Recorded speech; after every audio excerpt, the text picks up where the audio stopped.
The plan spread through the harbor in short orders. Empty spice crates near Warehouse 1, real spice behind the inner wall, 2 fake lamp oil barrels placed where the pirates could see them. 5 lamps shifted into Sella's pattern, then moved 30 paces west, just enough to turn safety into a lie. Rowan sent fishing boats into the shallows with ropes hidden under wet canvas. Captain Maul offered crossbowmen, and Alec hid them behind the cargo stacks instead of parading them on the Dawnmere. Maul frowned. You hide weapons during an attack. I hide the answer until they commit to the question. You are annoying. I've been told it scales well. Mira vanished before anyone assigned her a job. Alex saw only a flash of her boots as she jumped from the pier to a moored boat with a knife and rope coil at her belt. Leora saw it too. Should I stop her? Can you? No. Then let's call it strategy. The lead Black Gull ship entered the outer approach just before midnight. Its captain came in too confidently. A careful man would have sent a skiff ahead, counted the lamp heights, watched the current, and noticed that the line did not match the path the Dawnmere used. This captain saw broken docks, visible cargo, a wounded foreign ship, and a town that had become worth robbing before it had learned how to defend itself. He chose speed. The ship passed the first false lamp, then the second, then its keel struck Widow's rib. The sound cracked across the harbor, deep and wooden and expensive. The hull lurched. Men shouted on deck. The second Black Gull ship pulled hard to avoid crashing into its own lead vessel. The third ship slowed beyond the reef and watched instead of rushing in. Alec noticed that one immediately. That captain is learning, he said. Old Sella spat over the roof edge. Then teach faster. Rowan raised his arm below. Dock workers hauled the ropes. The lead ship's rudder fought the pull. A fishing boat nearly flipped. One worker slipped and got dragged across whetstone before another man caught his belt. The ship twisted into the shallow shelf exactly where Sella wanted it. The keel ground hard. Trapped. Alec gave the signal. Mail's crossbowmen rose behind the cargo stacks and fired into the pirate ship's mast and rail. High shots mostly. Enough to announce competence. At the same time, workers shoved the fake lamp oil barrels into the shallows. The barrels split against rocks and a torch landed near the slick. Fire curled across the dark water in a thin, ugly line. A determined crew could have crossed it. A grounded crew in darkness with smoke in their faces and rocks under their hull saw something much worse. The second Black Gull ship turned away fast.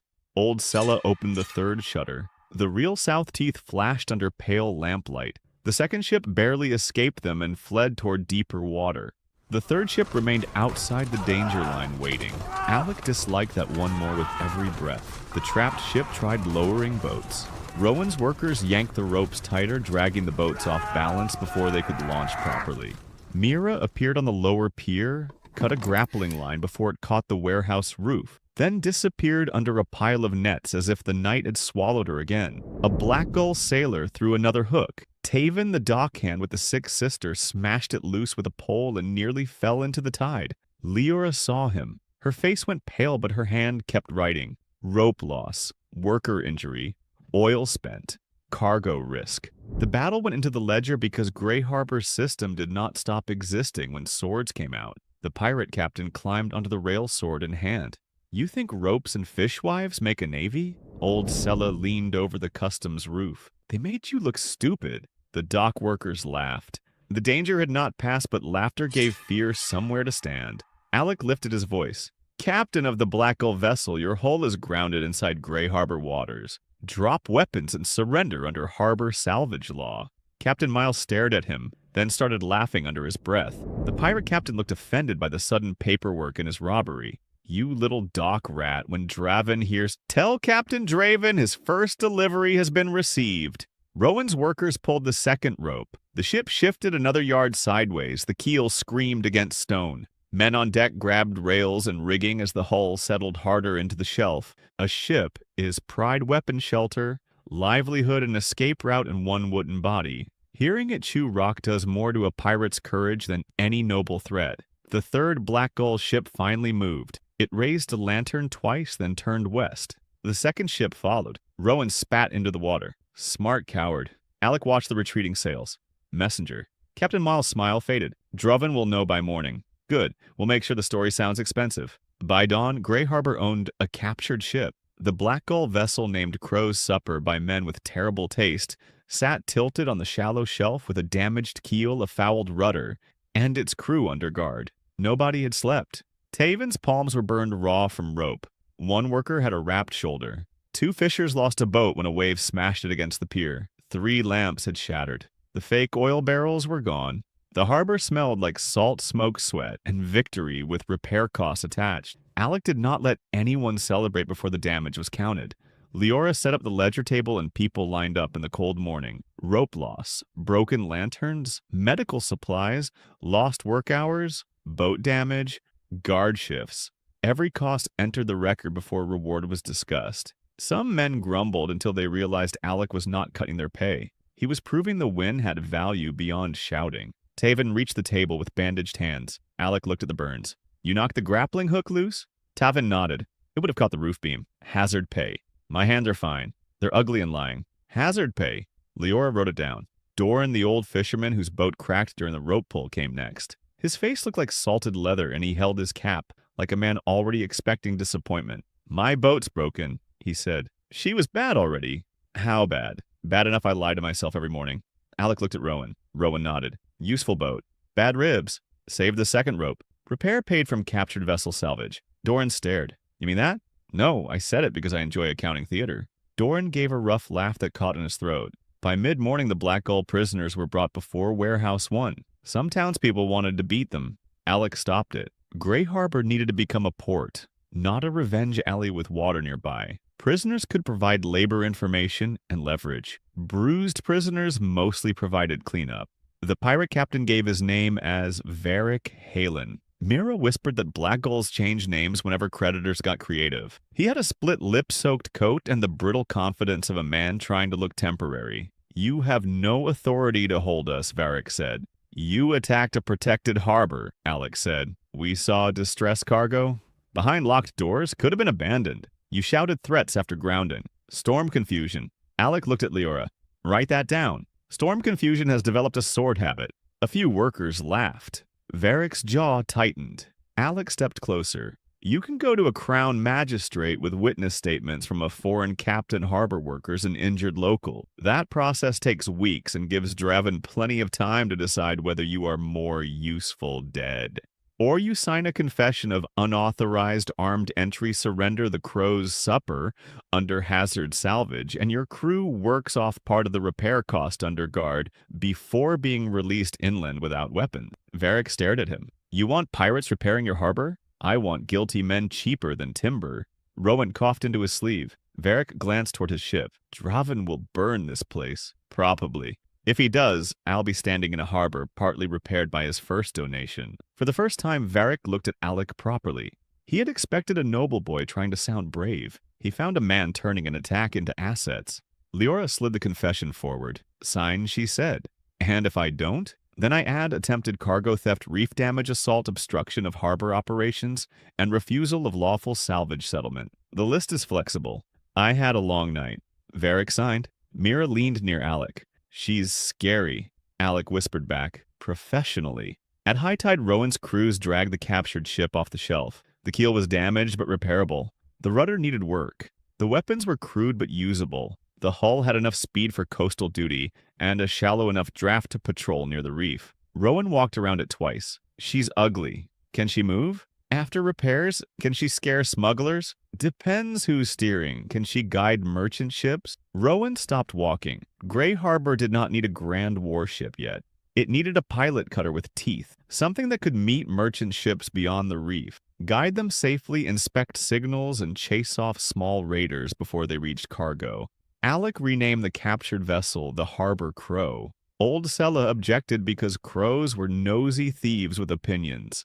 Alec said that described Greyharbor's current business model. The name stayed. Marcel Vare's next letter arrived before noon. The wording had lost its soft perfume. The Silver Ledger Guild expressed concern about armed instability in Greyharbor and advised contracted merchants to suspend dealings pending commercial safety review. Alec read it, then handed it to Leora. She had ink on her wrist and a candle burn on her sleeve she refused to explain. He's moving fast. He has to. If the Dawnmere leaves with our version first, he loses control of the rumor. Captain Mile joined them near the ledger table. I can leave by evening if repairs hold. Leora looked toward the Dawnmere. Your mast? Temporary brace. Enough to reach Vailros if weather behaves, which it rarely does, despite men asking politely. Alec turned to him. Can you carry witnesses? Mile became cautious. Which kind? One dockworker, one clerk copy of public records. They tell the story before the guild edits it. Leora's eyes sharpened. Rumor with receipts. Exactly. Alec chose Doran, whose damaged boat had helped trap the pirate ship. Doran refused at first because he had never been farther than 2 coves south and considered foreign cities a disease with buildings. Alec offered to pay his family during the trip and repair his boat from salvage. Doran agreed and immediately looked punished by his own courage. The second witness was Bram, a nervous clerk's assistant, who could read copy and fear mistakes more than drowning. Leora handed him sealed copies of the harbor ledgers. If you lose these, she said, I will ask the sea to return you separately from your hands. Bram held the pouch like holy bones. Alec glanced at her. Do you threaten everyone you train? Only the ones I want alive. By sunset, the Dawnmere pulled away. Old Sella handled outward pilotage from the harbor crow's deck. Captured pirates worked the lines under guard. Rowan stood at the pier with his arms crossed, pretending not to worry. Leora held the bond record, waiting to mark completion when the ship cleared the reef. Alec stood beside Captain Mile at the gangplank. Mile offered his hand. You have enemies from land and sea. I was getting bored with one direction. You joke too much for a man betting his life. I joke exactly enough. Valros merchants will listen if the numbers are clean. They are. If they look too perfect, they'll suspect fraud. Alec glanced at Leora. She did not look up. I included damage costs, oil loss worker injuries, and the fact that our lighthouse is still embarrassing. Miles smiled. Good.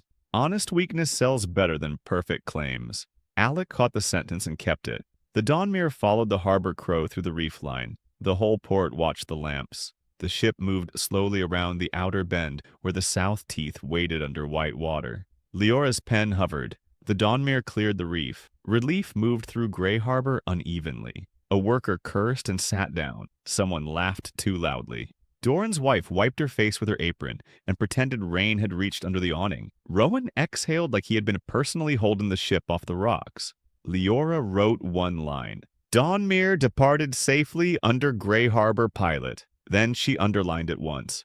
Greyharbor had found something it could export before it had enough goods to impress anyone. Proof. The next morning, Alec called a harbor assembly inside Warehouse 1. He placed a rough map on a crate between grain sacks, iron tool-sealed fish barrels, and the spice chest that had caused more politics than most nobles managed in a lifetime. Greyharbor survived because we knew the reef and the black gulls didn't, Alec said. That advantage disappears if we waste it.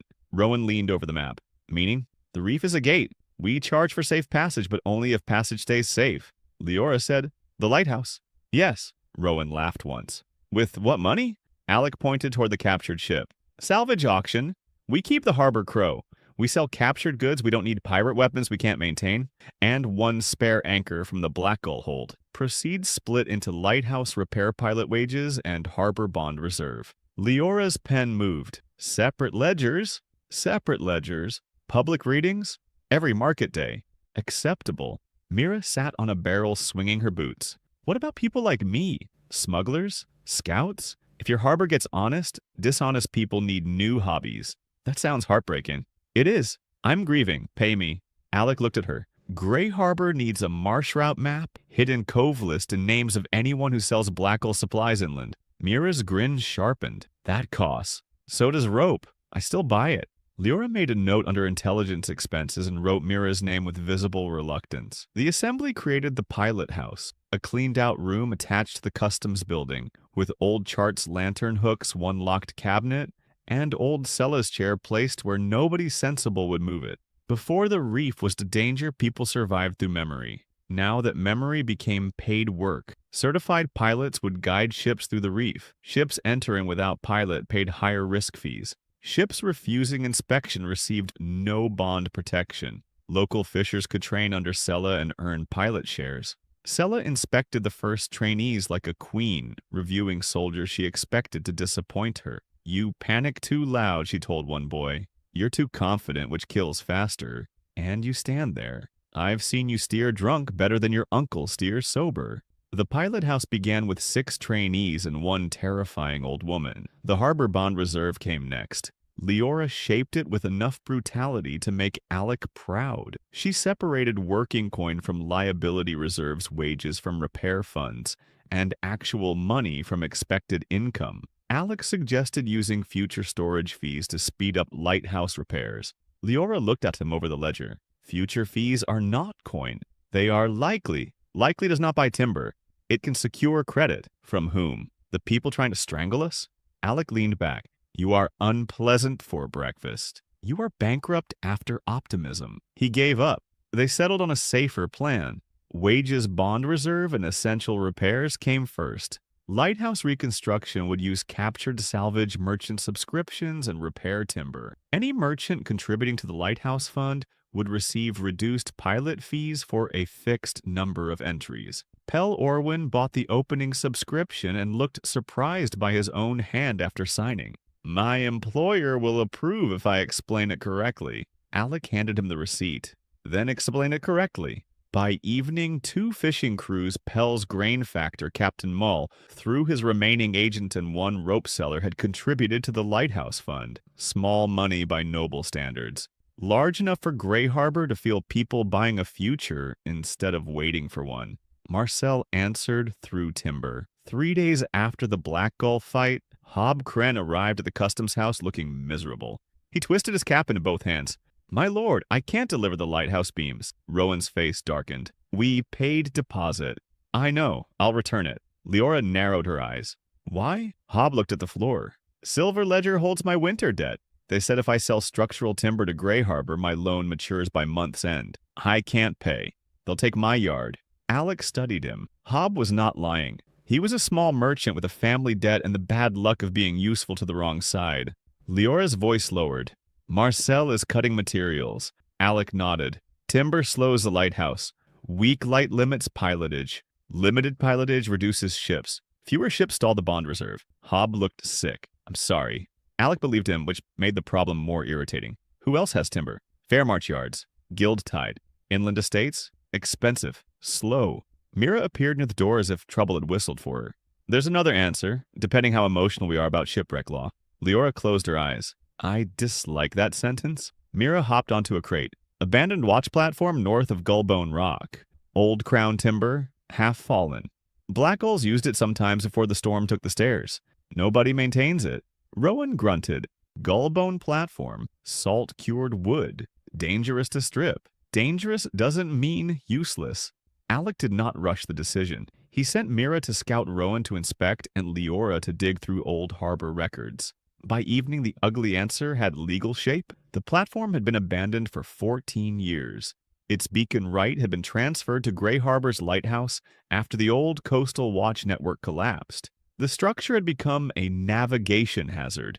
Removing fallen crown timber for harbor safety could be defended if every beam was recorded. Leora hated the idea just enough to make Alec confident she had checked it properly. You sound like Marcel with worse shoes, she said. Marcel hides ownership. We record removal purpose labor and use. And if the Crown complains, we invite them to explain why an abandoned hazard deserved more protection than merchant ships. She sighed. That might work. You sound disappointed. I prefer when your bad ideas stay bad. It saves time.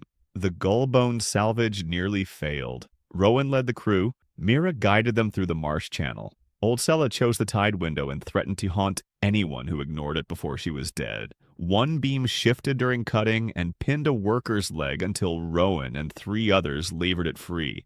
A Black Gull scout boat appeared near the outer rocks, watched the salvage, then vanished before the harbor crow could intercept. Rain made the timber slick. The first raft broke loose and had to be chased by 2 fishing boats like a drunk cow floating out to sea. By dawn, Greyharbor had 12 usable beams, 6 short supports, old iron brackets, 1 injured worker, 2 cracked doors, and proof that Black Gull eyes were still nearby. Alec paid hazard wages before touching the timber.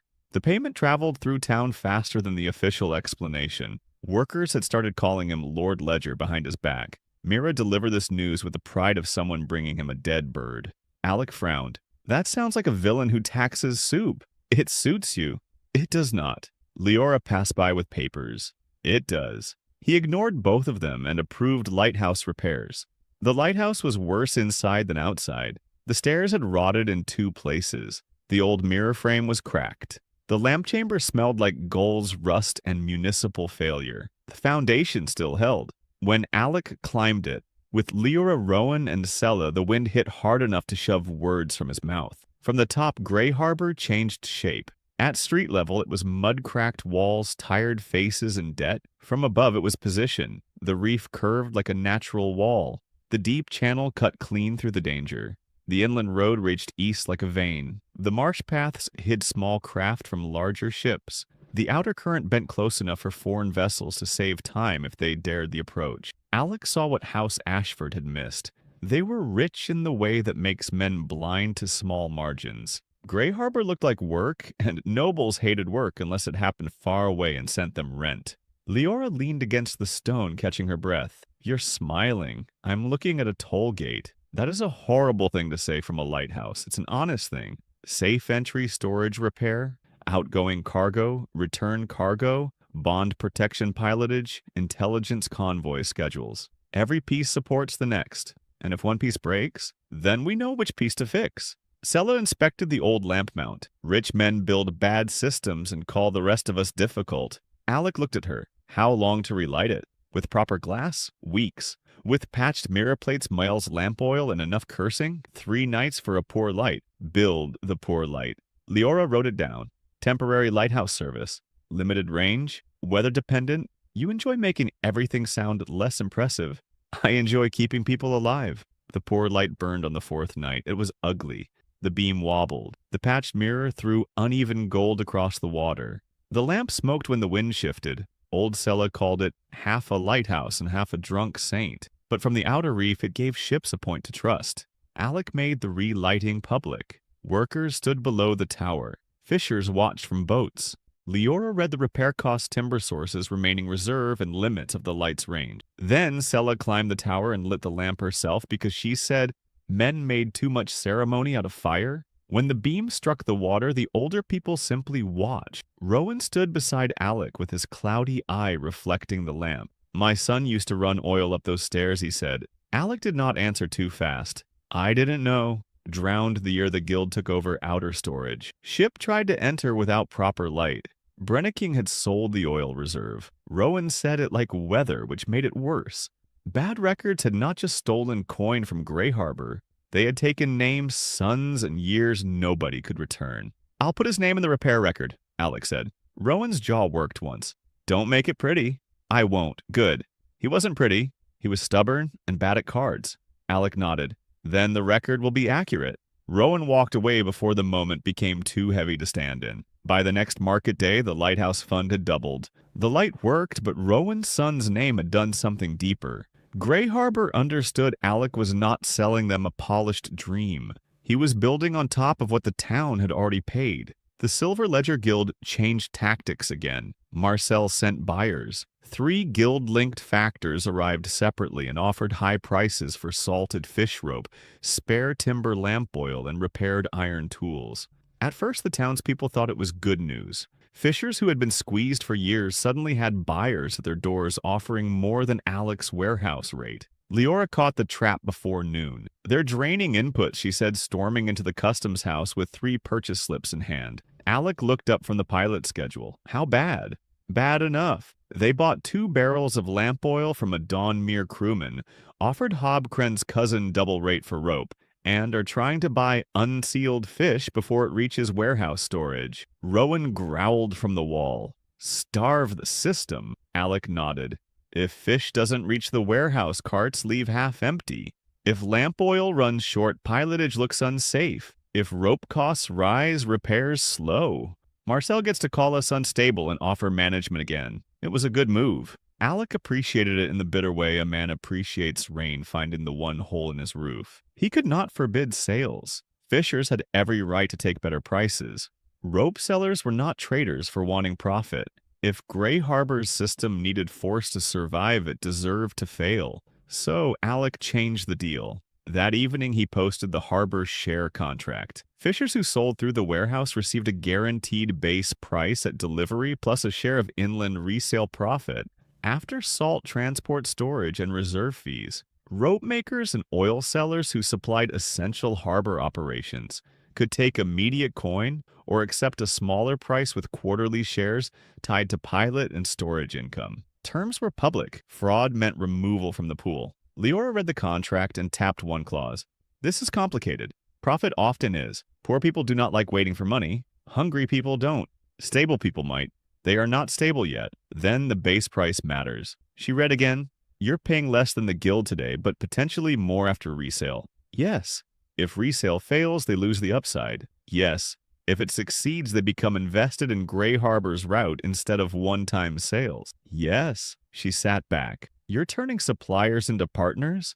I'm turning betrayal into a math problem with better long-term answers. Mira, upside down in the window for reasons nobody wanted to address, said, That sounds boring enough to be dangerous. The first day, only 2 fishing crews signed. Hob Kren joined because the guild had already threatened him. And spite is sometimes a form of capital. One lamp oil seller refused and sold to the guild immediately. Alec let him. The inland fish resale cleared the next day. The first share payout was small, but it was real. Leora read it publicly. Delivery price, salt cost, barrel cost, cart fee, warehouse fee, resale price, profit share. Fishers understood the numbers because fishers understand nets. You invest before you pull. Some days the sea mocks you. Some days it pays. By the third day, 6 more crews joined. By the fourth guild, buyers had to offer even higher prices to break loyalty, and everyone could see why. A secret bribe feels clever. A public overpayment looks like fear. Marcel's factors withdrew by the 5th day. Greyharbor had survived the market attack, then walked straight into a worse problem. They were running out of people who could write. Storage contracts, pilot logs, wage records, bond forms, share payouts, salvage accounts, lighthouse subscriptions, injury claims, cargo inspections, merchant notices, prisoner labor tallies. Leora slept at the customs desk twice and denied both times. Bram was still away with the Dawnmere. Brenneking's old clerks were either corrupt drunk or mysteriously ill whenever honest arithmetic appeared. Alec found Leora at dawn staring at 3 ledgers with murder in her posture. You need clerks. I need 5 clerks, 2 honest witnesses, 1 copyist, and a world where men stop inventing paperwork. Can we train workers? Reading takes time. What about the Tide Chapel? Leora looked up. Greyharbor's small chapel had once taught sailors' children basic letters so they could read cargo signs, prayer marks, and warning notices. The priest had died years ago. The building remained under Sister Maud, an elderly lay sister who patched nets, scolded boys, and kept a shelf of water-damaged books nobody had opened in months. Leora was already standing. If the books survived, they don't need to become scholars. They need names, numbers, cargo marks, and copying discipline. We would have to pay trainees. Yes. With what? Clerkage fee? Every contract pays a small recording fee. Part funds, clerk wages, part funds, training. Merchants complain then pay because clean records reduce disputes. Leora looked like she hated how much she liked it. The Tide Chapel became the record school within a week. Sister Maud accepted the plan after inspecting Alec for moral defects and finding enough to keep the conversation interesting. You want poor children writing merchant contracts? She asked. I want poor children paid to learn skills merchants need. And when merchants object, charge them more for objecting slowly. She considered him. Your mother had merchant's blood, didn't she? Alec went still for half a breath. Yes. Thought so. Noble boys don't usually understand counting as a survival skill. She took 6 trainees. Taven's younger sister, 2 fisher boys, a widowed rope maker's daughter, a quiet dockhand with good numbers, and a former inn servant who could already copy menus beautifully because rich guests liked to pretend handwriting made stew better. Leora visited every afternoon to teach ledger format. By the 3rd lesson, the children feared ink stains more than pirates. Alec watched once from the chapel door. Taven's sister Nessa sounded out cargo terms while her bandaged brother helped hold the slate steady. A week earlier, Taven had stolen copper nails for medicine. Now, his sister was learning to record payments that might keep another boy from making that choice. Trade was not just profit. It trained behavior. Pay late, people steal. Hide records, officials rob. Make honesty expensive, only the rich can afford it. Build a system where clean work pays and people start choosing clean work because survival no longer blocks every honest road. Alec did not say any of that aloud. He approved the trainee wage. Then Velros answered. The Dawnmere returned sooner than expected, and it brought company. 3 ships appeared beyond the reef on a cold morning under the poured lighthouse beam. The repaired Dawnmere, a wool trader named the Blue Heart, and a squat cargo vessel called the Saint Aura, carrying iron nails, lamp oil, and glass sheets. They waited beyond the reef and raised Captain Mole's agreed signal. Request pilot accept inspection. Declare cargo. Old Sella saw it from the pilot house and shouted so loudly a trainee dropped his slate. Greyharbor moved by procedure. The Harbor Crow launched with Sella aboard and 2 pilot trainees. Rowan assigned unloading crews. Leora prepared inspection forms. Record school trainees observed cargo marks under supervision. Mira ran to the east road to warn Pell that outgoing carts needed to be ready. Alec stood on the pier and watched 3 ships wait for Greyharbor's permission. A dead port begs ships to risk entry. A working port makes ships queue. Captain Mael came ashore first grinning under a new bandage because apparently the man collected head injuries as proof of travel. He carried sealed replies from Velros merchants, 2 signed notices, and Bram, who looked thinner, paler, and deeply proud of still existing. Bram handed Leora the record pouch with both hands. I did not lose them. I see that. I vomited on one guild clerk. Leora paused. By accident. Bram hesitated. Alec stepped in. We'll classify it as maritime commentary. The replies were better than Alec expected, and worse than Greyharbor was ready to handle. 5 independent captains wanted to use Greyharbor if pilotage stayed reliable. 2 wool houses requested storage rates. 1 glass merchant wanted fast inland distribution before Fairmarch brokers could delay shipments. A spice factor requested bond terms for luxury cargo. A Valros shipwright offered discounted parts in exchange for priority repair access if Greyharbor rebuilt its dock. 1 letter came sealed in black wax with a gull feather pressed into it. Alec opened it last. Captain Draven Blackgull had written neatly, Lord Ashford, you have my ship, my men, and my attention. Keep the first 2 for now. The third is less useful to you. I will visit when the tide suits me. D. Rowena read it over Alec's shoulder and made a sound like gravel moving in a barrel. Leora's face tightened. That is not a raid warning. No, Alec said. It's a calendar without a date. Captain Mael's smile faded. Draven does not waste ships on pride. If he comes himself, he wants something larger than revenge. Alec looked toward the new ships waiting in his harbor. He wants the route. Marcel wanted Greyharbor through contracts and credit. Droven wanted it through fear and sea power. House Ashford wanted the port to fail, so the charter could be redirected. 3 enemies had found the same pressure point from different directions. Alec stopped thinking of Greyharbor as a town. He started thinking of it as a platform. That evening he gathered Leora, Rowan, Mira, Old Sella Captain, Mael Pell, Orwin Hobb, Crensister Maud, and 2 fishing crew leaders inside Warehouse 1. He laid a new map across a plank table. Greyharbor, the reef, the inland road, Valros, Fairmarch, Redcairn, Gullbone Rock, the marsh coves. Lines of charcoal connected grain, fish, lamp oil, glass timber, rope repair work, pilotage, and information. Leora understood first. You mapped dependency. I mapped movement. Pell leaned closer. Merchants don't usually show routes like this. Merchants show where goods go. I want to know where trust breaks. Alec marked Fairmarch. Guild delays cargo here. Inland carts return empty here. Fishers lose value here because they lack preservation. Captains avoid us here because the channel scares them. Black gulls hunt here. Every break is a cost. Greyharbor reduces the cost. Hobb scratched his beard. Sounds like a lot. It is. So we start with 3 promises. Leora took out fresh paper. Guaranteed pilotage for ships that signal properly and accept inspection. Fast transfer between ship and inland carts with public waits. Shared protection. Every merchant using the route contributes to the lighthouse pilot and patrol cost through transparent fees. Captain Mael nodded. A convoy without calling it a convoy.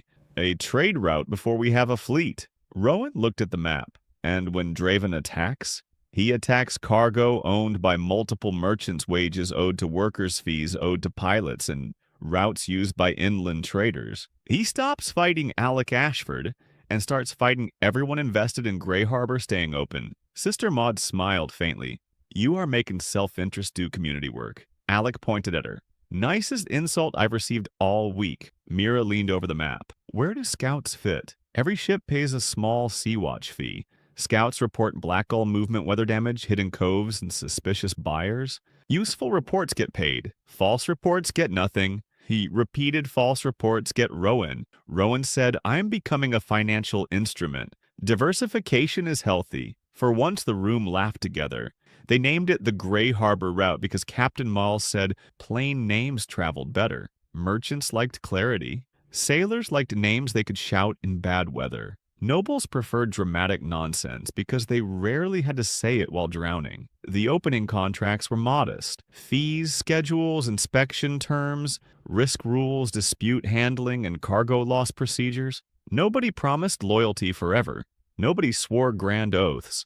Everyone signed because the numbers gave them something greedier than faith. A reason to return. The route was tested within a week. A storm hit from the west. One glass crate shattered during unloading. A wool bale got damp. A pilot trainee misread a marker and nearly scraped the blue heart on the inner shelf. One fish barrel spoiled because the salt mix was weak. 2 workers argued over share calculations. A Valeros sailor got drunk, insulted Rowan, and learned that local diplomacy sometimes used the floor. Alec made every problem public. Damage claim paid at reduced rate because the crate had been improperly packed. Damp wool charged to harbor because roof leakage occurred in a marked safe zone. Pilot trainee suspended for retraining fee waived. Spoiled fish split between salt supplier and warehouse inspection error. Share dispute recalculated publicly over payment corrected without penalty because the form design had caused the confusion. Leora nearly collapsed from the work. The merchant stayed. Captain Miles said it best over late fish stew that tasted like ambition and punishment. Fair march hides errors until they become lawsuits. You turn errors into rates. Alec dipped bread into the stew and regretted it. That sounds better than it tastes. The stew or the system? Yes. Leora, too tired to lift her spoon, properly said, I can hear you insulting both my paperwork and Maud's cooking. Alec lowered the bread. I respect one of them. Sister Maud shouted from the chapel kitchen, eat it or negotiate with hunger. He ate. By the second week after the Black Gull attack, Greyharbor had shape. The lighthouse burned every night, still imperfect, but steady. The harbor crow ran pilot duty and short patrols. The pilot house trained locals. The record school produced slow but usable copyists. Warehouse 1 operated at capacity. Warehouse 2 handled wool oil and tools. The salt warehouse shipped preserved fish inland twice a week. The harbor chest had separated reserves. The bond system had survived its first claims. The Greyharbor route had a schedule pinned beside the customs door. Alec allowed himself one private breath. Mira brought him a knife 5 minutes later. It was wrapped in black cloth and left under the harbor crow's mooring line. Gift? She asked. Alec examined the handle. A carved gull held a broken crown in its beak. Message? Draven? Likely. Mira pulled a parchment strip from the cloth. 3 tides. Return my ship. Clear my men. Pay passage tribute. Refuse, and the next cargo burns beyond your reef where your ledgers cannot swim. Leora arrived as Alec finished reading. What does he want? Recognition. Rowan took the note and swore with impressive economy. Captain Mael read it last. He'll strike outside your harbor. Your reef tricks matter less in open water.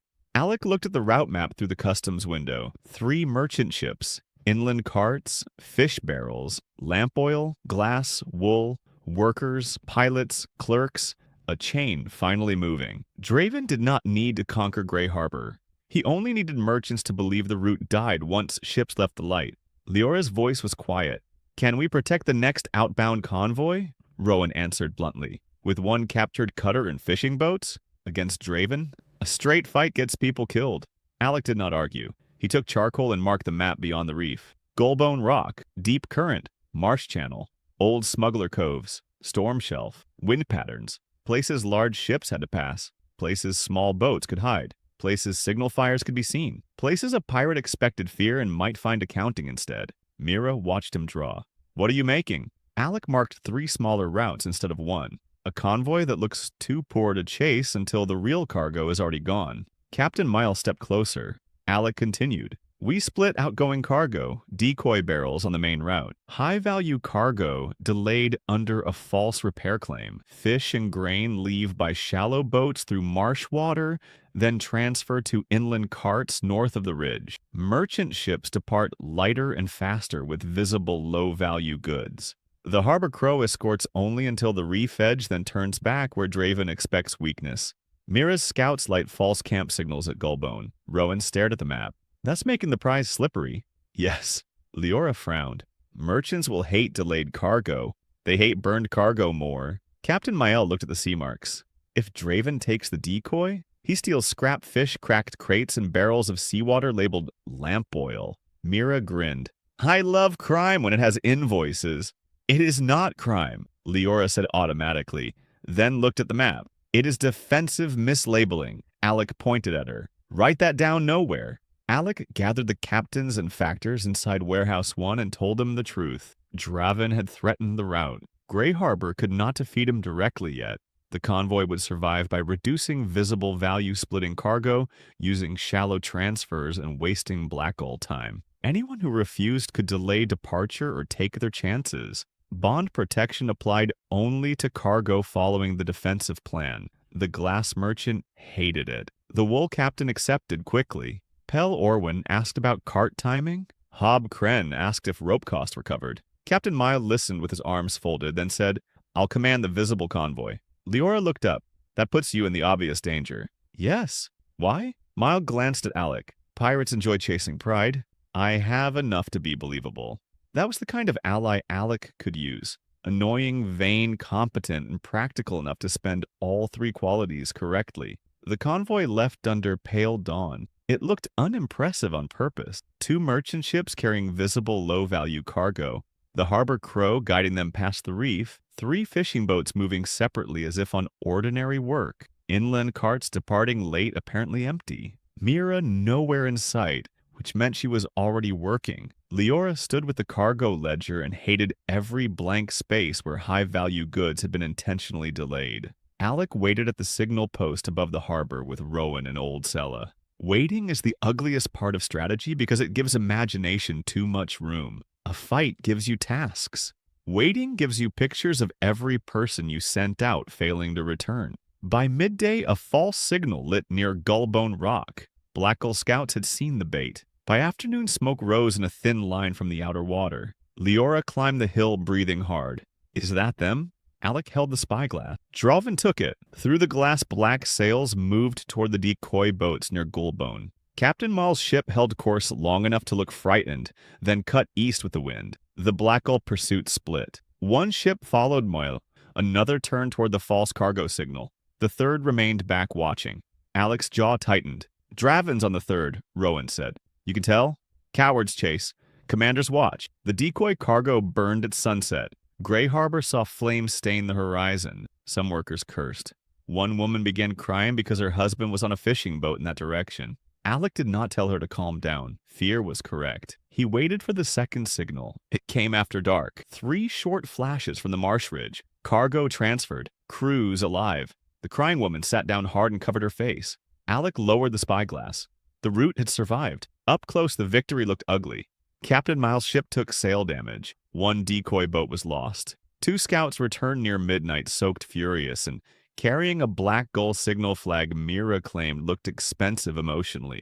A fishing crew dumped fake cargo too early and had to be corrected. The glass merchant complained for 7 minutes until Lyra handed him a risk table, showing his actual loss was 0. His delay was 1 day, and his complaint had now exceeded the value of the candle he was using. The high-value cargo reached inland carts. The merchants paid. The Blackgulls burned seawater barrels and scrap fish. Draven learned Greyharbor would not fight like a normal port.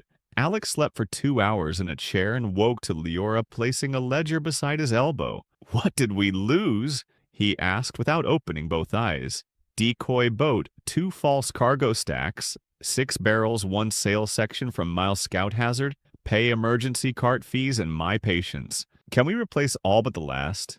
Yes. Then route holds. She sat across from him. Candlelight carved shadows under her eyes. 3 new merchants signed route subscription. Hob has orders for rope. Pell's employer wants expanded grainfish exchange. Mael offered to station a Velros agent here for seasonal trade. Even the glass merchant bought additional bond protection after complaining enough to qualify as weather. Alec opened his eyes. The pirate trick saved one convoy. The subscriptions meant the route could repeat. We need a larger dock, he said. You are allergic to affordable problems. We need repair slips, a proper customs roof, rope walk expansion, pilot barracks, a second patrol cutter, and a way to finance all of it without lenders tied to Marcel. She waited. Alex smiled faintly. We sell harbor shares? To merchants? To workers first. That stopped her. Alec tapped the subscription list. If merchants own the harbor's future, they control it.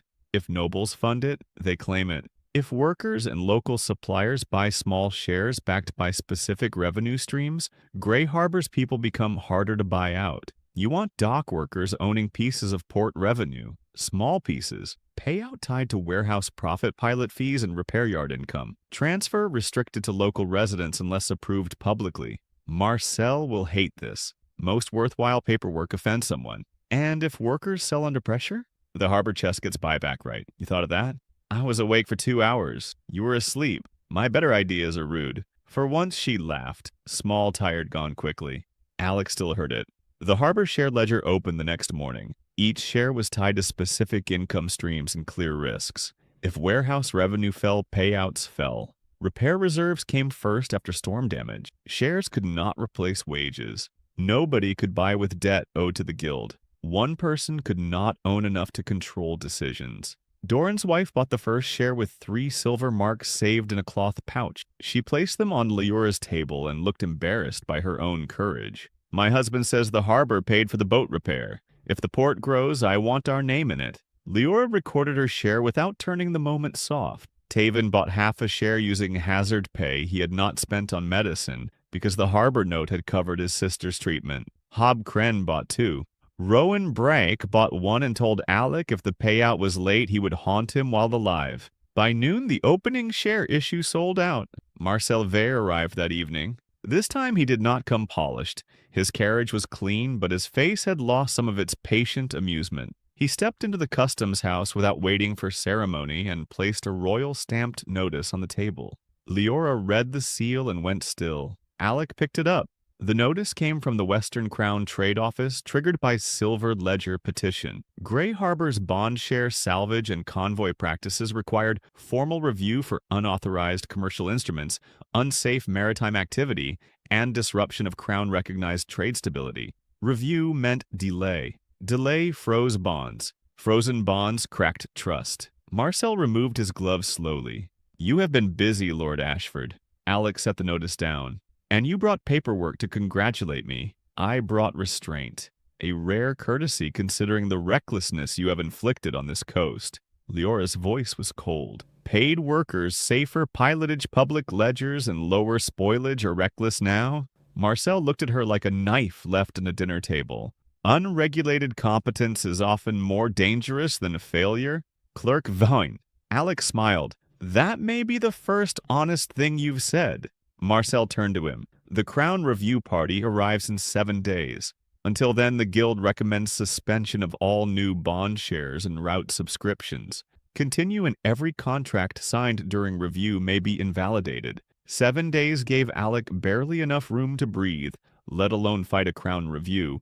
Reassure merchants block Marcel watch Draven and prepare for whatever House Ashford sent next. Marcel leaned closer, voice soft enough for only Alec and Leora. You are clever. I will grant that. Clever enough to have made this unpleasant.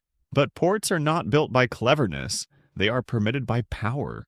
Alec looked past him through the customs window. The poor lighthouse burned. The harbor crow rocked at its line. Workers gathered near the shareboard, pointing at names written in Leora's hand. Fish barrels waited beside grain carts. Pilot trainees carried lamps under old Sella's abuse. The Dawnmere's signal flag hung from the warehouse beam, proof that foreign merchants had come and left alive. Marcel thought power came stamped in wax. Alec had spent 2 weeks watching it grow from people who now had something to lose. He folded the Crown notice and handed it to Leora. Post it publicly. Marcel blinked. Excuse me? Full text. Fish Square. Warehouse doors. Pilot house. Tide chapel. If the Crown wants review, Greyharbor prepares like a port and not hides like a thief. Leora held the notice carefully. Alec saw the fear behind her control. Posting it would spread panic. It would also deny Marcel the chance to whisper panic first. Marcel's face became very still. Alec looked at him.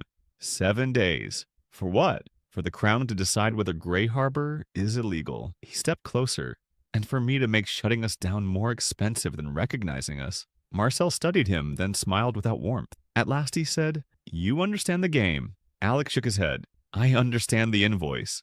Outside the harbor bell rang. The arrival bell. A rider had come down the inland road carrying Ashford colors. Black and gold stag crest bright against rain-dark cloth. He stopped in the fish square and looked at the share ledger. Foreign flags repaired, warehouse doors burning lighthouse, and workers staring back with the unfriendly confidence of people recently paid. Then he unrolled a family decree. By order of Lord Garin Ashford, Patriarch of House Ashford, Alec Ashford is commanded to present himself before his elder brother Cedric Ashford, appointed temporary overseer of Greyharbor affairs pending Crown review. Leora turned toward Alec. Rowan's hand moved to his knife. Mira from the roof whispered something extremely rude. Marcel Vere smiled again. The enemies had stopped taking turns.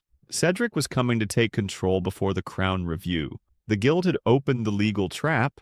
Draven still waited beyond the sea. Greyharbor had 7 days to prove it was no longer a punishment. Alec walked down into the square, rain dripping from the customs roof behind him. "Tell my brother," he said, loud enough for the workers, merchants, Marcel, and every frightened clerk to hear Greyharbor accepts visitors. The rider swallowed. "Is that your full reply?" Alec smiled. "Tell him to bring his own ledger." The Ashford rider stayed in the fish square longer than he should have. Rain dripped from the edge of his helmet. His horse shifted nervously beneath him. The family decree trembled just enough for the front row to notice, and that tiny tremor said more than the words on the page. A week ago, Greyharbor would have lowered its head at the sight of House Ashford colors. Poor towns learn early that cloth can be dangerous when it hangs from the right spear, but this town had been paid. Its workers had seen wages recorded under their names. Its fishers had watched a pirate ship become harbor property. Doran's wife owned a piece of the port. Taven's sister was learning numbers at the Tide Chapel. Alec had not given Greyharbor comfort. He had given it proof, and proof was harder to take back than hope. The rider repeated, "Lord Alec, your brother commands your presence." The square stayed quiet. Alec stepped forward. Greyharbor heard the decree. The rider swallowed. "Then you will comply?" "I said we heard it." Marcel Vere watched from the custom steps, hands folded over his gloves. He looked pleased in the quiet way men look pleased when someone else brings the knife. Leora stood beside him with the Crown review notice in her hand, already calculating how many disasters could fit inside 7 days before the number became insulting. Rowan leaned close to Alec. "Say the word and I'll make the rider forget which brother he serves. Keep him literate. Wasn't offering murder, just memory adjustment. Tempting. Still keep him literate." Alec took the Ashford decree from the rider, read it once, and handed it to Leora. "Post it beside the Crown notice." The rider blinked. "My lord," full text. "Fish Square warehouse doors. Pilot House Tide Chapel. If my family wants to claim authority over Greyharbor, the people paying for this port can raid the claim themselves." Marcel's smile thinned. Men like Marcel preferred fear whispered in corner. Alec kept dragging threats into daylight and making them answer questions. Leora held the decree carefully. Posting both notices may frighten the merchants. Better frightened by facts than steered by rumors. And the workers, they already know House Ashford wants something. Let them see the handwriting. The rider looked between them, clearly unsure whether he had delivered an order or donated evidence. Alec turned back to him. "Tell Cedric I will receive him here. Publicly. He may bring witnesses, clerks, and whatever face he uses when he pretends concern. He does not assume control of one nail, one ledger, or one dock rope until he proves legal authority in front of Greyharbor." The rider's mouth opened, then closed. Mira's voice drifted from the roof. "He should also bring boots. The square eats pretty shoes." The rider left before anyone decided whether laughing counted as treason. Cedric arrived 2 mornings later. He came the way polished men always come to poor places, prepared to be admired for surviving proximity. 3 carriages rolled down the inland road with Ashford banners snapping in the sea wind. 12 household guards rode beside them. 2 family clerks followed with document cases. Brenniking walked near the rear with a swollen face and the expression of a rat returning with a cat. Marcel Vere waited at the customs house, outwardly neutral and privately delighted. Cedric stepped out last. He looked exactly as Alec remembered. Clean, dark hair, perfect gloves, a traveling coat cut for authority, and a face arranged into patient sorrow. He paused long enough for the square to see him. Cedric understood staging. He had not come only to take control. He had come to make Greyharbor feel foolish for resisting him. His eyes moved over the harbor, the repaired warehouse doors, the shareboard, the poor lighthouse burning in daylight for maintenance checks, the harbor crow rocking at its mooring, the pilot trainees carrying lamp frames while old Sella insulted their posture, the foreign flags hanging from Warehouse 1, the worker standing too close to Alec and not close enough to fear. Cedric's face did not change. That meant he hated it. Alec, he said warmly. Cedric, you look tired. You look expensive. A few workers laughed before they could stop themselves. Cedric's gaze passed over them, soft as velvet and just as concealing. I came as quickly as I could after hearing how unstable matters had become. Alec glanced at Marcel. You should thank your informants. They've been working overtime. Marcel gave a slight bow. Commercial concern travels quickly. So does panic when men profit from it. Cedric lifted a hand gently, cutting through the exchange. This is exactly why Father sent me. You have energy, Alec. Nobody denies that. But energy without supervision becomes damage. Leora stepped forward. Greyharbor's ledgers are available for inspection. Cedric looked at her as if noticing a pen had spoken. And you are? Leora Vane. Harbor Clerk, Customs Recorder, Acting Treasurer. Appointed by my brother?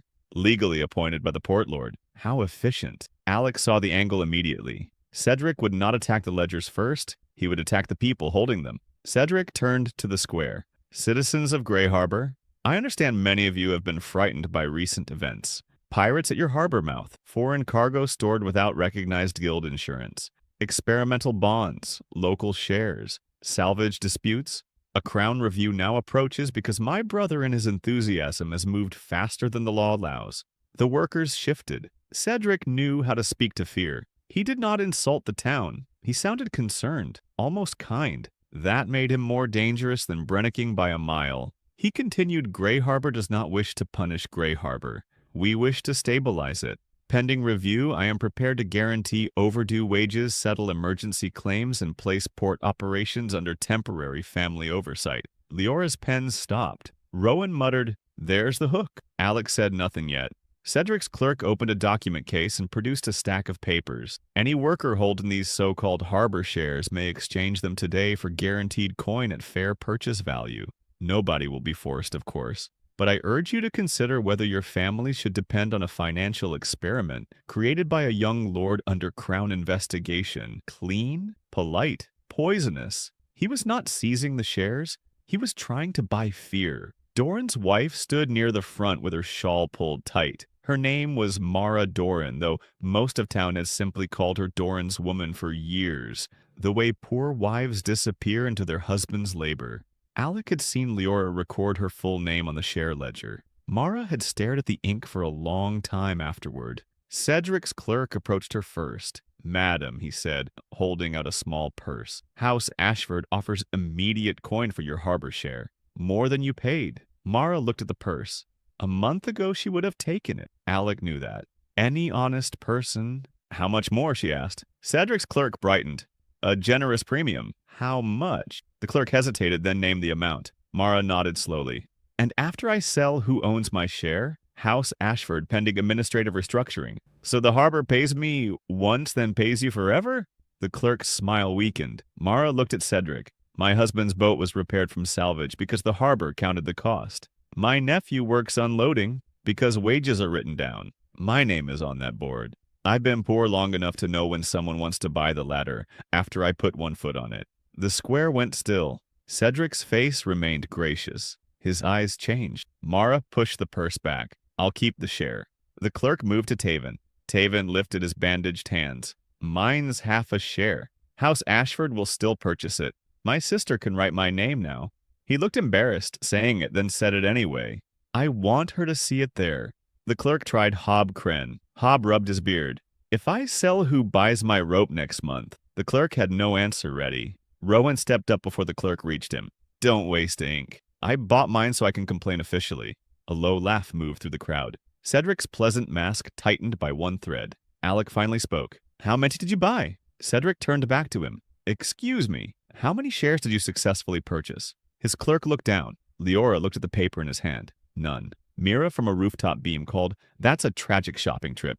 Alec did not smile. House Ashford's offer is recorded. Local shareholders declined. Next issue? Cedric's voice softened. You enjoy playing Merchant King, but you cannot joke your way out of law. Father funded your exile purse, your escort, your initial authority. Greyharbor's recovery began with Ashford resources.